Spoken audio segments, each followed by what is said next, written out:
Assalamualaikum alur mania mantap, apa kabarnya? Sebelum ke alur ceritanya, Bang Wajik ucapkan selamat menunaikan ibadah puasa bagi yang melaksanakan. Yang puasa jangan tergoda sama yang tidak puasa. Yang tidak puasa pun jangan sampai tergoda sama yang puasa. Sok, mamam weh dan udud terus. Kali ini Bang Wajik akan membawakan sebuah alur cerita film requestan dari Bang Arif Santoso berjudul Crime 101 yang karena saking barunya, kualitas video masih dalam versi BBS alias burik-burik sedap. Tetap penasaran? Yuk kita langsung saja ke alur ceritanya.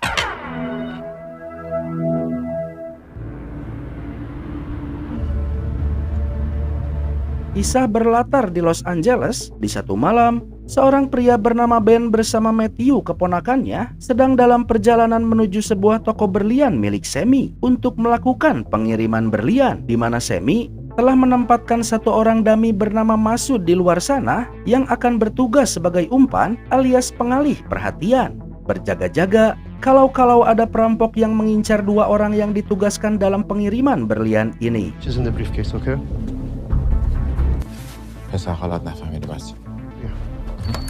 Namun mereka tak menyadari jika ada seorang pencuri profesional bernama Mike Davis yang mengetahui skema pengiriman tersebut, di mana Mike telah menyimpan sebuah handphone di mobil Masud yang bertugas sebagai dummy, dan di malam itu juga Mike mulai menjalankan aksinya. Feel this moment.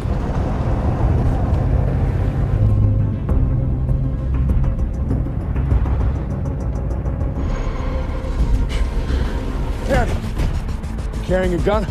Mike mengikuti mobil Masud dan tanpa kesulitan menculiknya, yang lantas Mike menggantikan peran Masud sebagai umpan. Dan dengan menggunakan ponsel milik Masud, Mike mengabari Semi jika dia sudah menunggu di luar sana. No stopping. What did I say? Mengira jika semua sesuai rencana, lantas Semi mengirim dua kurirnya untuk melakukan pengiriman, yang saat tiba di parkiran lokasi pengiriman, barulah Mike memperlihatkan niatannya. Mike meminta agar Ben menyerahkan ponsel dan senjata yang mereka bawa, mengancam dengan berkata jika rekan Mike sudah ada di depan rumah Ben, bersiap untuk menyakiti anak dan istri Ben, yang lantas Mike mengeluarkan si Masud dari dalam bagasi mobilnya. Ben dibuat terkejut tatkala Mike menyuruh Ben agar memberikan berlian yang ada di pergelangan kakinya, karena Mike tahu jika berlian yang ada di dalam mobil hanyalah berlian replika saja. Namun saat Mike mengira jika perampokannya berjalan dengan mulus, tanpa diduga, Matthew memiliki pistol cadangan, sehingga Wajik, untungnya tembakan tersebut tidak mengenai Mike.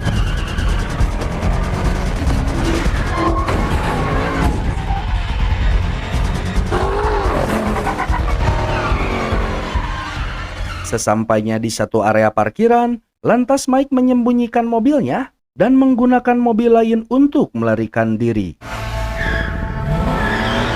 Sejenak kita biarkan Mike untuk menenangkan dirinya terlebih dulu, dan Anda akan saya bawa pada seorang pialang asuransi bernama Sharon yang saat ini sedang menawarkan produk asuransi pada milioner bernama Stephen Munro, di mana Sharon menawarkan Stephen untuk memproteksi berbagai lukisan mahal yang dimiliki milioner ini. Namun Stephen lebih percaya dengan sistem keamanannya, sama sekali tak butuh proteksi semacam asuransi, karena bagi Stephen, pistol seperti ini lebih bisa dipercaya ketimbang asuransi. You take this. Kini giliran Sharon yang kita biarkan untuk menikmati kegagalannya menggait klien potensial, dan kita akan diperkenalkan pada seorang detektif kriminal perampokan bernama Low, yang saat itu dia datang ke TKP untuk menyelidiki perampokan yang dilakukan oleh Mike di awal film tadi, di mana kedatangannya disambut oleh partnernya bernama Tillman. You know my wife's name? And how would he know that? Saat itu Low meminta keterangan dari 3 orang korban yang terlibat dalam insiden perampokan ini, yang saat Low mendengar jika si perampok mengetahui rahasia skema pengirimannya, Low menduga jika salah satu dari ketiga orang ini berkomplot dengan si perampok, dan jika dilihat dari modus operandinya, Lau yakin betul jika pelakunya adalah pelaku yang sama dengan perampokan sebelum-sebelumnya karena si pelaku sama sekali tak meninggalkan jejak di TKP, luput dari pantauan CCTV, nyaris tanpa menyisakan luka kekerasan pada korbannya. Si pelaku perampokan pun sangat memahami dengan cermat target perampokannya dan rute US 101 lah yang selalu menjadi jalur pelariannya. Namun Tillman berkata jika penjelasan tersebut sama sekali tak membuktikan bahwa pelaku perampokannya adalah Mike yang selama ini menjadi target operasi Lau. It's the same guy and I know it. Well, you better be right, Lou. Mike sendiri saat ini berada di sebuah hotel, menempatkan barang hasil curiannya di dalam sebuah cup. Namun aksi perampokan terakhirnya tadi nampaknya masih membekas dalam ingatannya. Hal tersebut pula lah yang membuat Mike menunda rencana aksi perampokan selanjutnya, di mana Mike mengungkapkan pembatalannya tersebut pada rekan sekaligus sang penadah barang curian bernama Manny. See you later. Something bothering you? There was an incident. Someone could get hurt. Yang meski demikian, Mike tetap merencanakan aksi perampokan lainnya yang entah Sharon akan jadi target perampokan Mike atau bukan. Namun yang jelas, Mike tertarik dengan profil Sharon sebagai pegawai asuransi.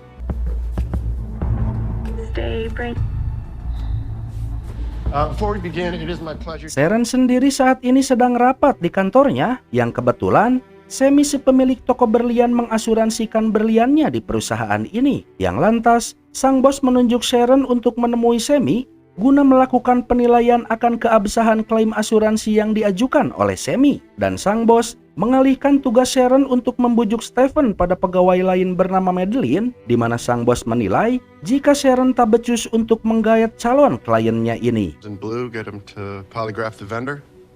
Yeah, sure. Okay, next. Sammy sendiri saat ini sedang diselidiki oleh Lau dan Tillman. Dari sinilah terungkap jika Sammy mengirim segala instruksi pengirimannya melalui email, sehingga Lau menduga jika si pelaku perampok telah meretas emailnya. Dan benar saja dugaan Lau, karena Mike selalu memakai jasa peretas bernama Devon untuk mencari berbagai informasi agar mempermudah Mike melakukan perampokannya. Calendar, Facebook, WhatsApp, Instagram. Di malam harinya, saat berada di stopan, mobil Mike ditabrak oleh seorang wanita bernama Maya yang sedang membawa mobil bosnya. Mike yang parnoan sempat menolak untuk mengurus asuransinya karena nantinya dia harus menggunakan kartu identitasnya. Yang kebetulan, Maya tak tahu bagaimana cara pengajuan klaim asuransi, sehingga ujung-ujungnya mereka bertukar nomor kontak saja. Dan nampaknya Mike tertarik dengan wanita ini.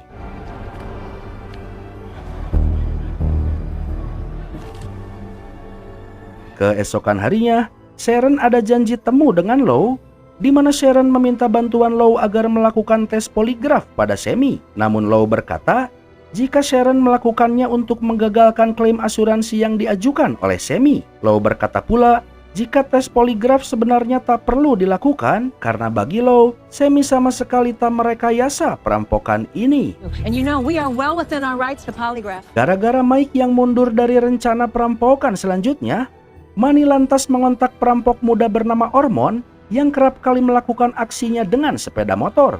Namun tak seperti Mike yang selalu dengan persiapan matang, Ormond melakukan aksinya dengan cara yang sangat gegabah.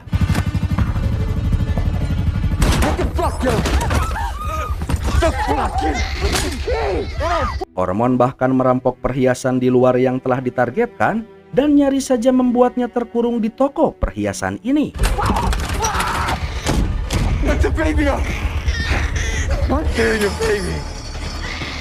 Di markas kepolisian, Lau menjelaskan dugaannya di depan semua tim, di mana dia mempersempit kasus perampokan mana saja yang diduga dilakukan oleh Mike. Namun si bapak kepala polisi menentang penjelasan tersebut karena beberapa kasus perampokan yang disebutkan oleh Lau telah dinyatakan terselesaikan oleh petugas polisi lain. Sambil menunggu kabar dari Devon, Mike memberanikan diri untuk mengajak Maya makan malam, di mana Mike mengundang Maya dinner di sebuah restoran mewah. Maya berkata jika dia tak nyaman berada di tempat seperti ini, sehingga Mike pun berkata jujur jika Mike mengundang Maya ke tempat mewah seperti ini hanya untuk membuatnya terkesan saja. Maka ibarat pepatah yang mengatakan witing tresno jalaran soko kuliner, benih cinta datang di saat wisata kuliner. Karena bagi mereka berdua, makanan kaki lima lah yang punya cita rasa bintang 5. Yang tepat saat Maya pulang, Mike melihat tayangan berita perampokan yang dilakukan oleh Ormond. Dari sini Mike menyadari jika Manny telah membayar orang lain untuk menggantikannya. Maka saat itu juga Mike menemui Manny dan mengungkapkan kekecewaannya. Mike berkata, "Jika lu gue En," yang mengundang kemarahan Manny tatkala mendengarnya. Berbeda dengan Lou yang saat ini sedang bersama sang istri di sebuah restoran cepat saji, tiada nampak kemesraan di antara mereka. Karena di momen ini, sang istri justru malah mengungkapkan perselingkuhannya dan meminta cerai pada Lou. Alhasil Lou membawa uring-uringannya di penyelidikan kasus perampokan yang dilakukan oleh Ormond, yang sekalipun si perampok menggunakan rute 101 untuk pelariannya, namun Lou meyakini jika pelaku perampokan ini berbeda dengan pelaku perampokan-perampokan yang sebelumnya. I never hurt anyone. Dan gara-gara kecewa atas keputusan Mike yang meninggalkannya begitu saja, lantas Manny kembali memanggil Ormond. Dia memerintahkan Ormond untuk mencari tahu apa rencana Mike melalui Devon. Namun saat Ormond mengintai Devon, tepat saat itu Mike datang di tempat yang sama. Saat itu Devon memberikan sebuah alamat situs terenkripsi pada Mike, di mana sebagai topengnya, situs tersebut berbau X 3 kali, yang membuat Mike sedikit menegurnya, mengingatkan Devin jika ini bulan puasa, dan tanpa disadari Mike, Ormond telah memasang sebuah alat pelacak pada mobil Mike. Di malam harinya, Mike membuka situs yang diberikan oleh Devon. Di sebuah kolom komentar, Devon menyematkan enkripsi berisi peretasan berbagai informasi tentang Sharon, termasuk pula jadwal kegiatan Sharon selama beberapa minggu ke depan.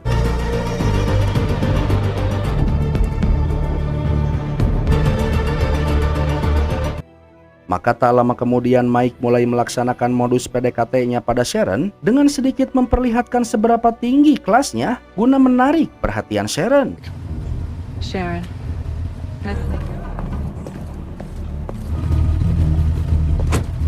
Hubungan Mike dan Maya sendiri semakin dekat saja, di mana saat ini Maya berada di apartemen Mike. Maya merasa heran dengan kemisteriusan pria yang tengah dekat dengannya ini, karena Maya tak menemukan satupun foto di ruangan ini, yang membuat Maya sedikit kepo jadinya.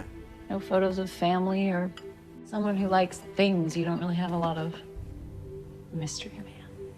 Selepas Maya pulang, Mike melihat sosok yang tak asing di seberang sana, yang sontak saja Mike menyadari jika orang tersebut selama ini mengikutinya. Gara-gara hal tersebut, terpaksa Mike pindah apartemen dadakan, yang membuat si Ormond kehilangan jejaknya. Sehingga mau tak mau, pada akhirnya Ormond mendatangi Devon untuk mengetahui apa rencana Mike yang sebenarnya.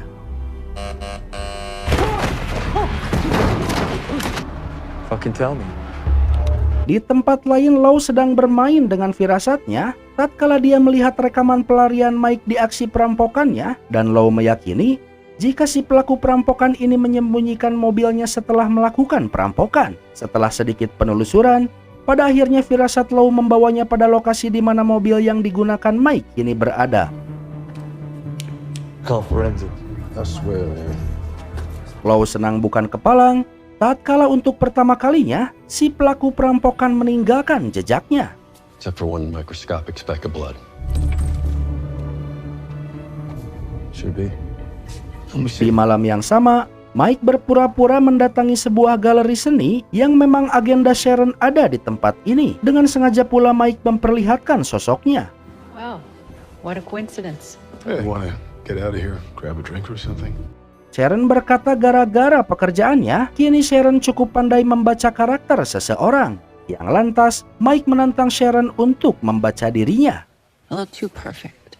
Which tells me you have a lot of money and a lot of time. Mike cukup terkesan dengan pembacaannya, yang lantas kini giliran Mike untuk membaca Sharon. Mike berkata, jika Sharon sudah bekerja di perusahaan asuransi selama 11 tahun, tak kunjung mendapatkan promosi karena atasan-atasannya tak pernah menghargai jerih payahnya. Dan Mike berkata pula, bahwa pertemuan ini sebenarnya bukanlah kebetulan semata. Rupa-rupanya Sharon bukanlah target perampokannya, melainkan Mike menawarkan sebuah kerjasama di mana Mike bersedia untuk membayar Sharon demi informasi mengenai pemegang-pemegang polis asuransi yang terdiri dari klien-klien Sharon yang kaya raya. Mendengar hal tersebut, seketika itu pula Sharon menyadari siapa Mike sebenarnya dan tanpa pikir panjang menolak tawarannya. Namun jika Sharon berubah pikiran, Mike meminta agar Sharon memposting foto pantai di Instagramnya. So you're a thief. Photo of the beach on Instagram, and I'll know to come find you. Dengan penuh rasa kecewa Mike menerima penolakannya, namun di luar sana, Mike melihat jika si pengintai masih mengikutinya dan saat itu hendak membuntuti Sharon. Tanpa pikir panjang, Mike berusaha untuk mencegahnya.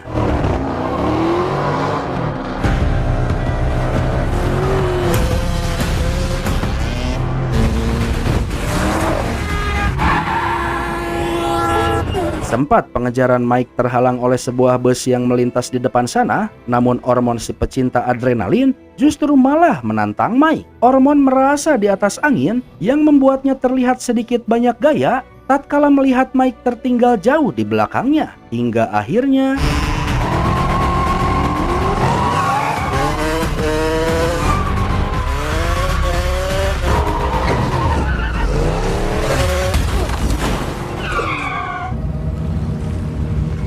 yang lantas Mike mengikuti Ormond yang nampak pasrah di dalam minimarket sana dan menyuruh Ormond untuk menyampaikan sebuah pesan pada Manny agar Manny tak lagi mengusik hidupnya. Tell him I see you again, you're both dead. Let go. Di lain pihak, sejak perceraiannya Tillman menyarankan Law untuk menjalani sesuatu yang baru guna meredakan stresnya dan menyarankan Law untuk mengikuti kelas yoga yang pernah diikuti oleh Tillman. Yang tanpa diduga, Sharon mengikuti kelas yoga yang sama.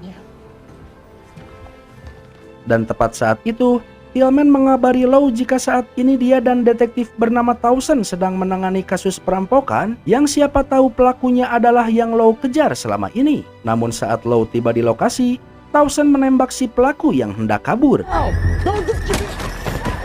Ketiga detektif ini terkejut tatkala mengetahui jika pelaku perampokannya ternyata seorang remaja. Tak ingin kena masalah, lantas Towson menyabotase TKP dengan menaruh sepucuk pistol di tangan jasad remaja ini agar Towson punya dalih kuat untuk melakukan penembakannya. Hey, what? He gun. Suspect. Di kantor polisi, Law menolak untuk memberikan kesaksian palsu. Tak ingin menutupi kebenaran hanya karena kelalaian satu orang polisi saja. Namun tanpa diduga, Tillman partner Law sendiri justru memberikan kesaksiannya untuk Townsend. Buntutnya, justru Law yang terkena skorsing karena menolak untuk ikut serta menutupi citra buruk kepolisian. Namun tepat saat Law hendak menjalani skorsingnya, saat itu pula lah hasil tes DNA di mobil Mike keluar. Dari sinilah terungkap identitas asli Mike yang bernama lengkap James Davis.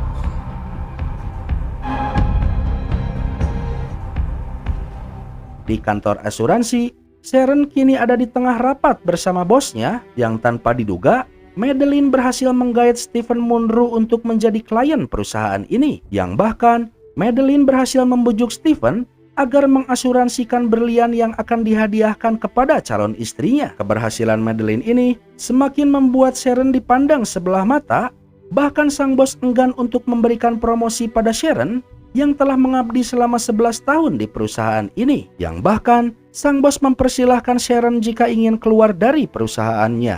I got a number for you, Sharon. 53. It's not a good number for a woman in this business, is it? Lelah dengan karirnya yang mandek gitu-gitu aja, terlebih lagi si bos terus saja meremehkannya. Saat itu juga lantas Sharon pergi menuju pantai, memposting foto di Instagramnya sebagai pertanda jika dia menerima tawaran Mike.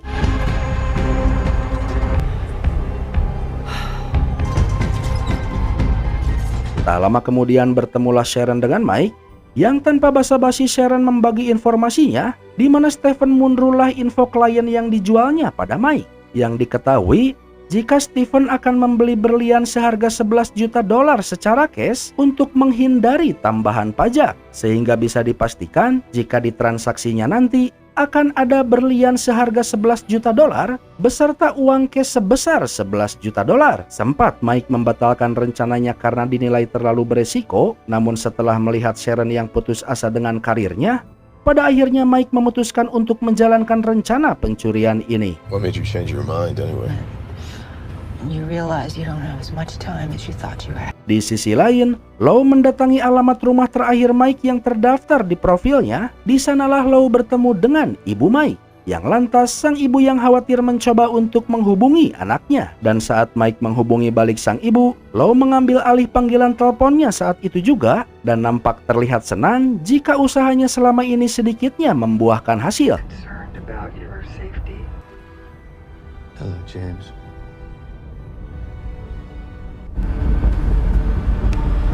Panggilan telepon barusan membuat Mike menemui Sharon, di mana Mike ingin mempercepat rencananya. Yang tak lama kemudian, Mike membooking sebuah kamar di hotel di mana Stephen akan melangsungkan transaksinya.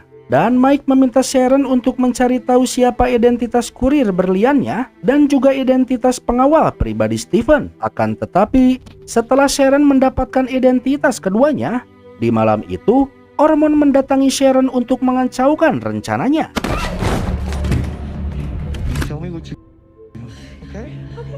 Kejadian ini membuat Sharon merasa jika nyawanya terancam, yang pada akhirnya Sharon memutuskan untuk menceritakan semuanya pada Lau. What happened?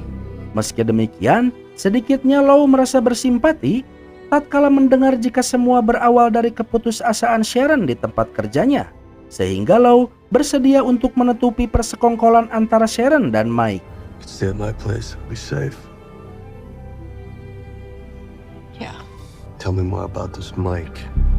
Selepas itu, Lau menuju ruang bukti kepolisian yang entah apa rencananya, Lau mengambil berlian palsu dari kasus perampokan Mike pada berlian semi di awal film tadi.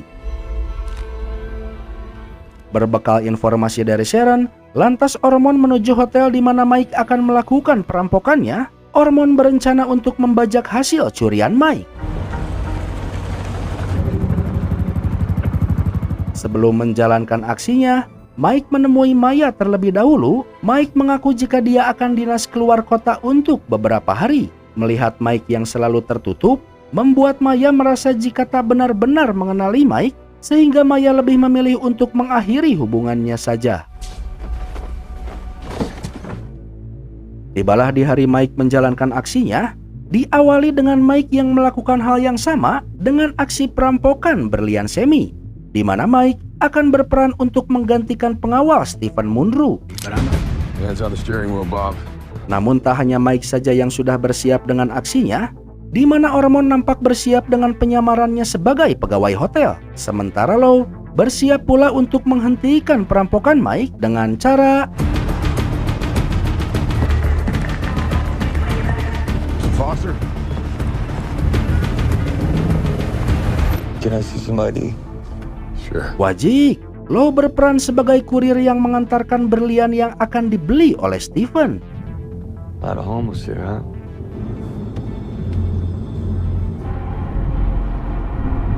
Tibalah Mike di hotel di mana Stephen akan melakukan transaksinya. Yang saat itu juga Mike dan Lau menuju kamar di mana Stephen berada, bersamaan pula dengan Ormond yang akan menuju tempat yang sama. Maka saat mereka memasuki kamar Stephen, tanpa buang waktu Mike langsung membuka penyamarannya. Mike memerintahkan untuk memindahkan uang di dalam berangkas ke dalam sebuah tas. Lantas Mike memerintahkan sang kurir untuk mengeluarkan berliannya, akan tetapi inilah yang terjadi.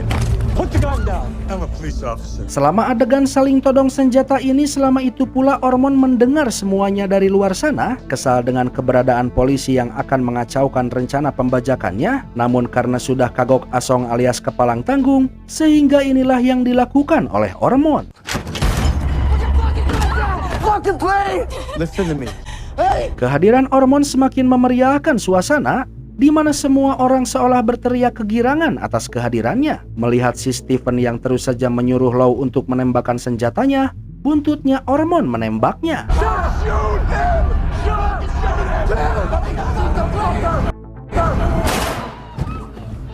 Lantas Ormond memerintahkan Lau untuk mengambil berliannya, namun karena Lau terus saja mengulur waktu, membuat Ormond kehilangan kesabarannya dan berniat untuk menghabisi Law saat itu juga. Akan tetapi,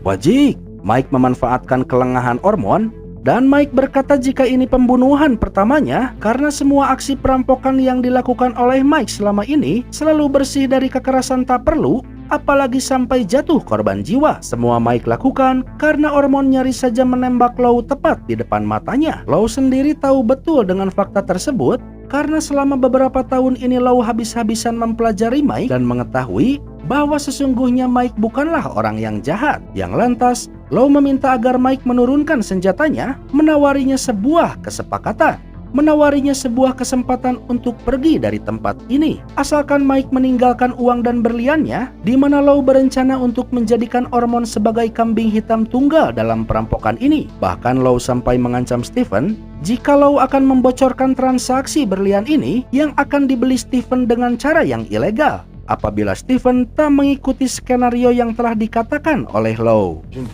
I'm at the Beverly Wilshire Route 1018.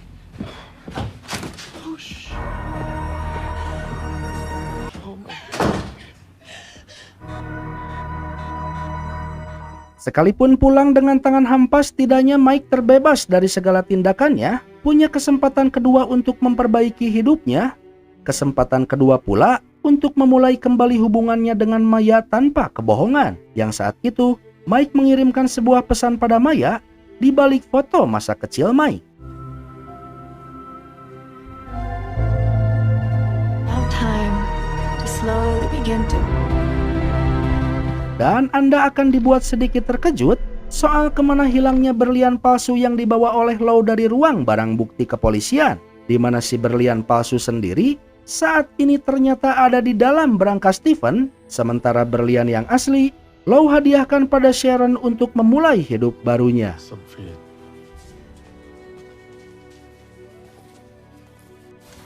Maybe that'll open that in here. Begitupun dengan Law yang tanpa diduga mendapatkan sebuah kenang-kenangan dari Mike, di mana Mike mengirimkan sebuah pesan untuk Law melalui ponsel Sharon, yang saat Law menelusuri lokasi foto tersebut, ternyata Mike mewariskan salah satu mobil mewahnya sebagai tanda terima kasihnya pada Law.